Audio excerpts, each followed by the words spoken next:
สบายดีทานผู้ชมที่เคารพต่อไปเชิญทานติดตามรับชมข่าวทางสถานีโทรภาพแขวงเซกง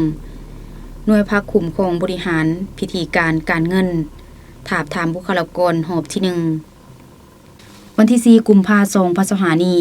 หน่วยพักคะแนนคุ้มครองบริหารพิธีการเงินที่ขึ้นกับคณะพักหากฐานห้องว่าการแขวงเซกงได้เปิดกองประชุมถาบถามเนื้อในเอกสารและถาบถามบุคลากรหอบที่1โดยการเป็นประธานของสหายผู้ใส่พิมพ์สนคณะพักหากฐานห้องว่าการแขวงเซกง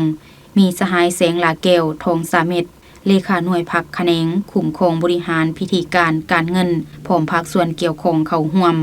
ในกองประชุมได้รับฟังการผ่านทางบทรายงานการเมืองทั้งสองภาคผ่านทางเนื้อในการจัดตั้งปฏิบัติแผนพัฒนาเวียกงานของคะแนนคุ้มครองบริหารพิธีการเงินในระยะ 2020-2024 และทิศทางแผนการ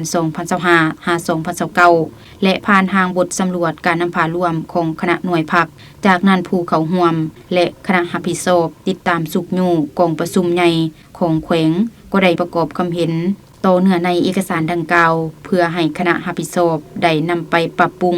ให้มีความครบถ้วนสมบูรณ์ถูกต้องตามระเบียบการมีความเป็นเอกภาพกันจากนั้นต่างหน้าคณะจัดตั้งแขวงได้ขึ้นผ่านมาตรฐานเงื่อนไขผู้สมัครเข้าโครงประกอบคณะพรรคสุดใหม่พร้อมทั้งมีการแนะนำและดำเนินการปนบัตรถาบถามบุคลากรเพื่อคัดเลือกเอาผู้ที่มีมาตรฐานเงื่อนไขครบถ้วนเข้าในโครงประกอบของคณะหน่วยพักคะแนนคุ้มครองบริหารพิธีการเงินสมัยที่1ตื่มอีก